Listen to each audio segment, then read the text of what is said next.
Science में ऐसे magical solids होते हैं जो धीरे धीरे खूबसूरत क्रिस्टल्स बनाते हैं, जैसे मैजिक हो रहा हो।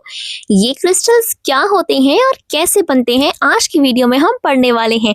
तो ये है part number 4, which is last part of class 9th chapter water. आज की वीडियो में हम लोग पढ़ेंगे crystals and crystallization, water of crystallization, hydrous and anhydrous substances, efflorescence and deliquescence, drying, dehydrating agent and soft and hard water।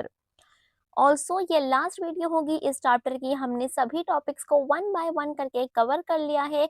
Make sure बेटा कि आपने सारे पार्ट्स देखे हों, सो दैट आप इस चैप्टर को अच्छे से समझ पाओ। तो चलिए स्टार्ट करते हैं। उससे पहले अगर आपने चैनल को सब्सक्राइब नहीं किया है, then please take a moment and subscribe to the channel.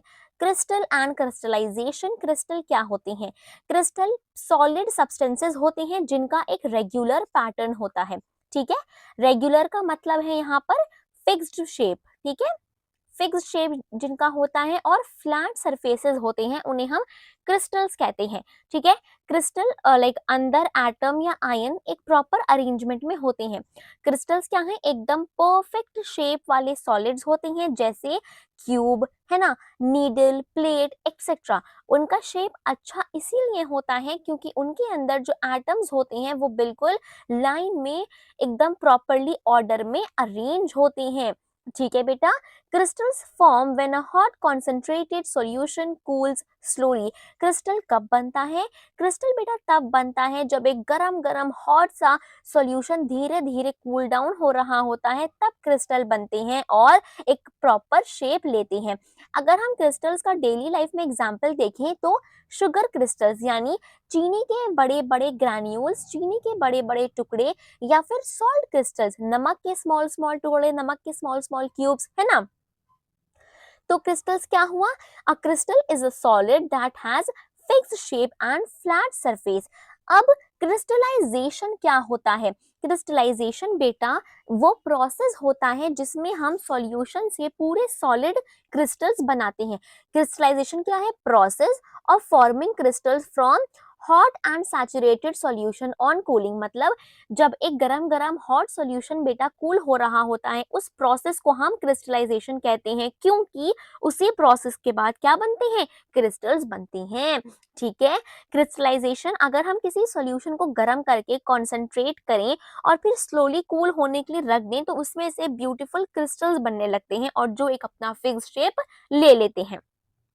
ठीक है, कैसे बनते हैं क्रिस्टल्स? सबसे पहले हम क्या लेंगे, यहाँ पे मैं ऐसे ही स्टार बना के लिख देती हूँ, आप चाहो तो स्टेप लिख लेते हो, लिख लो बेटा कॉपी में। ठीक है, पहले हम क्या बनाएंगे? Saturated solution. ठीक है,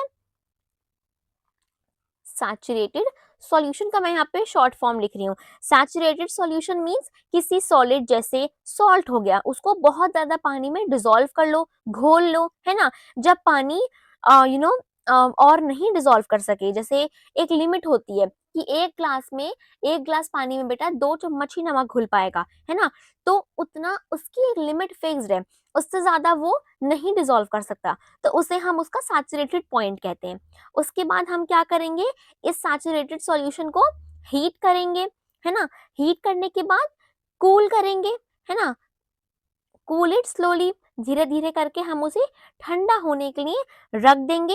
एंड फिर लास्ट में क्या होगा, मैं यहाँ पे लिख देती हूँ fourth point, crystals appear. Crystals बेटा धीरे धीरे करके फॉर्म होने लगेंगे और एक ब्यूटीफुल सा शेप ले लेंगे। ठीक है, चलो नेक्स्ट है water of crystallization, one of the most important topic class 9 का। मैं स्टार बना रही हूँ और इंपॉर्टेंट भी लिख रही हूँ यहाँ पर। वाटर ऑफ क्रिस्टलाइजेशन वो वाटर मॉलिक्यूल्स होते हैं जो किसी सॉल्ट की क्रिस्टल्स के अंदर फिक्स्ड शेप में मिलते हैं। जैसे जो पानी है, लाइक वाटर, ये केमिकल बॉन्ड से नहीं, क्रिस्टल स्ट्रक्चर के अंदर जुड़ा रहता है। और सॉल्ट जो होता है वो कलर, शेप, उसको बदल सकता है। इजी वे में देखते हैं, जो क्रिस्टल्स होते हैं वो फिक्स्ड वाटर मॉलिक्यूल्स उनके होते हैं, है ना, कि H2O, 2 हाइड्रोजन के मॉलिक्यूल और एक ऑक्सीजन का मॉलिक्यूल। ये क्या है? वाटर ऑफ क्रिस्टलाइजेशन है। वाटर ऑफ क्रिस्टलाइजेशन मतलब water molecules present in the structure of a crystal giving it a shape and colour. एक वाटर का क्रिस्टल है, एक वाटर का शेप है, कुछ भी शेप है, उसके अंदर फिक्स रेशियो है कि इसी रेशियो में केमिकल होंगे, उसी रेशियो में, बट बाहर से क्या है, वो क्रिस्टल एक प्यारा सा शेप एंड प्यारा सा कलर दे रहा है। ठीक है, जब कोई सॉल्ट बनता है उसके साथ कुछ वाटर मॉलिक्यूल्स भी क्रिस्टल के अंदर फंस जाते हैं, है ना, तो उसे हम हाइड्रेटेड सॉल्ट कहते हैं। उस पानी को वाटर ऑफ क्रिस्टलाइजेशन या वाटर ऑफ क्रिस्टल्स कहा जाता है। ठीक है, it's a little bit of tricky but it's fine बेटा। आई नो थोड़ा बहुत ट्रिकी लग रहा होगा काफी सारे बच्चों को, बट इट्स फाइन, आप समझ पाओगे। ठीक है, when these crystals are heated they lose water of crystallization and become powdery and colorless। जब इन क्रिस्टल्स को बेटा हम हीट करते हैं तो ये अपने अंदर से वाटर ऑफ क्रिस्टलाइजेशन को लूज कर देते हैं और क्या बन जाते हैं, पाउडरी बन जाते हैं। ठीक है, और कलरलेस बन जाते हैं। नेक्स्ट है hydrous and anhydrous substances. Hydrous substances क्या होते हैं, हाइड्रस सब्सटेंसेस यानी हाइड्रेटेड सब्सटेंसेस, हाइड्रस यानी हाइड्रेटेड। हाइड्रस सब्सटेंस बेटा ये ऐसे कंपाउंड्स होते हैं जिसमें वाटर मॉलिक्यूल्स क्रिस्टल स्ट्रक्चर के अंदर फिक्स्ड रेशियो में होते हैं। ठीक है, एक स्ट्रक्चर है किसका, यही ले लो आप, क्या कहते हैं, यही ले लो CuSO4.5H2O जो मैंने लिखा है यहाँ पे, मतलब कॉपर सल्फेट पेंटाहाइड्रेट इसका नाम होता है, इसका कलर ब्लू होता है।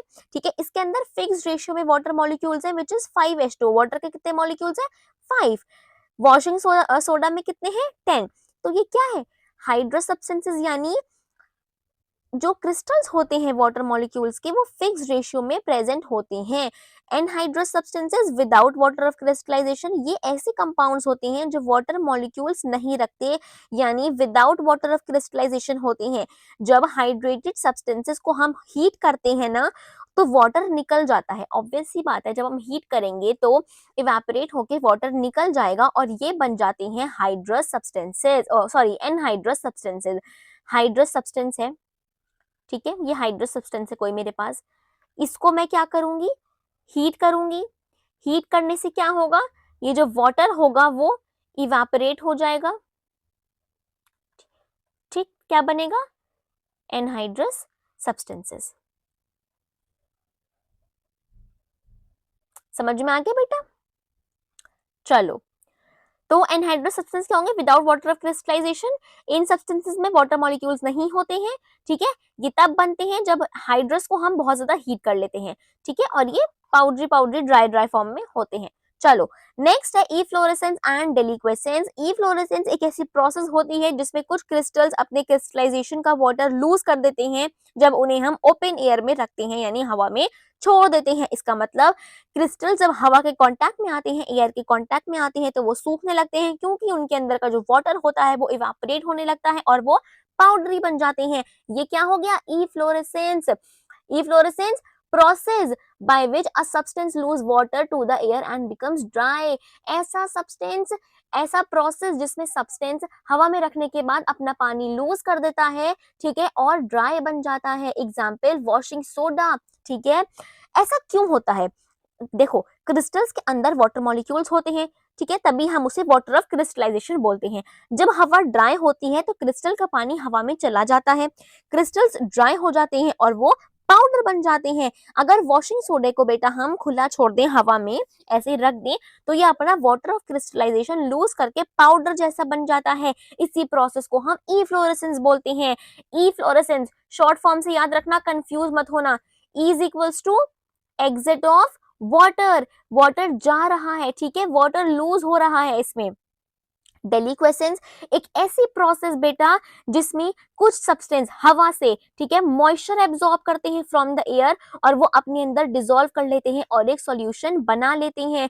कुछ सब्सटेंस हवा से मॉइस्चर यानी पानी एब्जॉर्ब कर लेते हैं और स्लोली डिसॉल्व होकर लिक्विड बन जाते हैं। सॉल्यूशन कैसा होता है, लिक्विड ही तो होता है ना बेटा, ये आर नहीं एल है, ठीक है, थोड़ा सा वो लिखने में ऐसा हो गया था।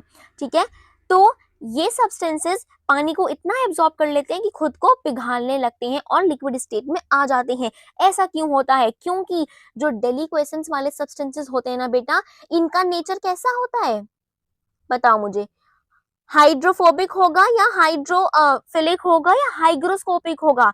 इनका नेचर होगा बेटा हाइग्रोस्कोपिक। हाइग्रोस्कोपिक का मतलब होता है मॉइस्चर लविंग, तभी तो ये एयर का मॉइस्चर भी अपने अंदर खींच लेते हैं, है ना। एयर का मॉइस्चर अपने अंदर खींच के खुद लिक्विड में कन्वर्ट होने लगते हैं, ठीक है। इफ्लोरेसेंस यानी वाटर लूज हो रहा है, डेलिक्वेसेंस यानी वाटर एब्जॉर्ब हो रहा है, ठीक है। चलो, आई होप यहाँ तक समझ में आ रहा होगा।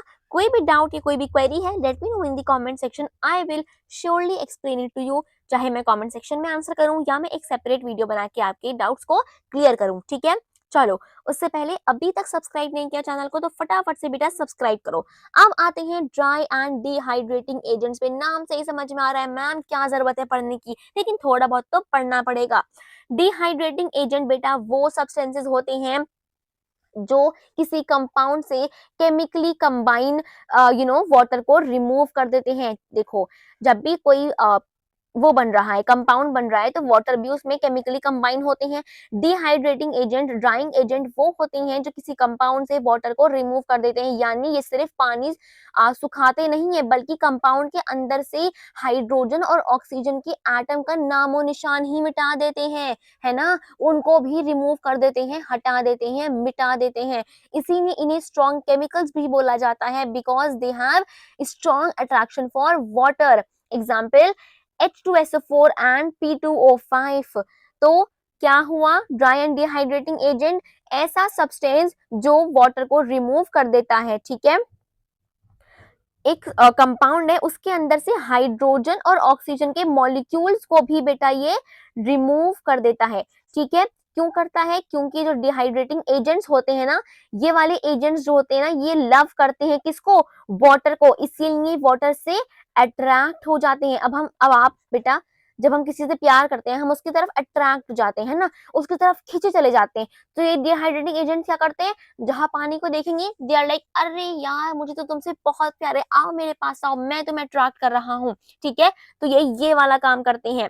लेकिन अट्रैक्ट नहीं होना है बेटा, अपनी पढ़ाई पर फोकस करना है। If you get it you get it. चलो, नेक्स्ट है soft water and hard water. Obviously नाम से समझ आ रहा है मैम, सॉफ्ट वाटर वो होता है बेटा जो इजिली फॉर्म्स लैदर नहीं होता, यानी सॉफ्ट वाटर वो होता है जो साबुन यानी सोप के साथ आसानी से लैदर नहीं बनाता। लैदर बनाना यानी झाग बनाना, बहुत से बच्चों को पसंद होता है। मम्मी बोलेंगी जल्दी जाओ हैंड वॉश करके आओ साबुन से, खाना खाने से पहले वो खड़े हो जाएंगे, आराम से बेटा झाग बना रहे हैं, लादर बना रहे हैं आराम से। बहुत से बच्चों को शौक होता है, मैंने देखा है, ठीक है। सॉफ्ट वाटर ऐसा पानी जो आराम से झाग बना लेता है सोप के साथ, जैसे रेन वाटर और डिस्टिल्ड वाटर, ठीक है। क्यों बना लेता है, क्योंकि इसके अंदर कैल्शियम और मैग्नीशियम और जो सॉल्ट्स होते हैं वो नहीं होते हैं। क्यों बनाता है, अगर क्वेश्चन में आता है कि सॉफ्ट वाटर क्यों बनाता है बेटा सॉल्ट, तो आप क्या लिखोगे, मैं इसका आंसर यहाँ पे वाई का आंसर लिख लेती हूँ, क्योंकि इसके अंदर कैल्शियम Ca2+ यानी कैल्शियम और Mg2+ यानी मैग्नीशियम ये नॉट प्रेजेंट, मतलब ये प्रेजेंट नहीं होते हैं, क्योंकि अगर ये प्रेजेंट होते तो वो इसे झाग बनाने से रोकते। हार्ड वाटर क्या होता है, वो वाटर जो साबुन के साथ लैदर नहीं करता यानी झाग नहीं बनाता, ठीक है। Example river water, well water and sea water, क्योंकि बेटा इसके अंदर कैल्शियम भी होता है, मैग्नीशियम भी होता है।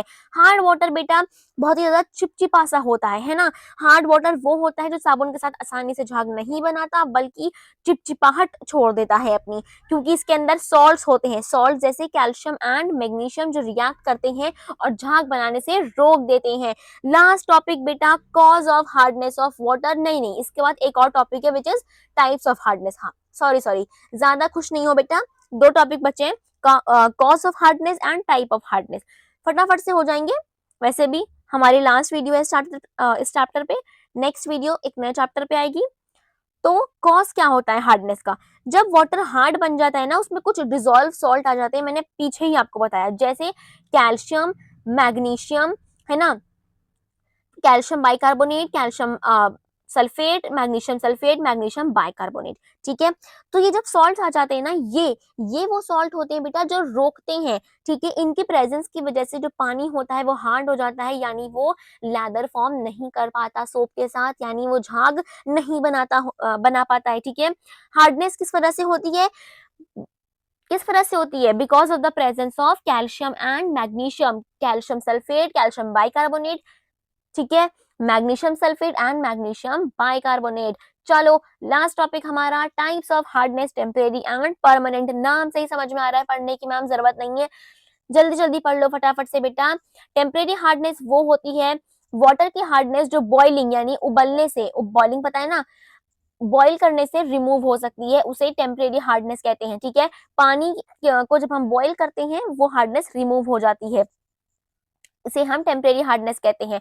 ठीक है, नेक्स्ट है बेटा परमानेंट हार्डनेस। परमानेंट हार्डनेस क्या होती है? वाटर की हार्डनेस जो बॉइलिंग से भी रिमूव नहीं होती, उसे हम परमानेंट हार्डनेस कहते हैं। ठीक है, इसमें क्या क्या होते हैं? मेनली सल्फेट्स प्रेजेंट होते हैं और क्लोराइड्स प्रेजेंट होते हैं।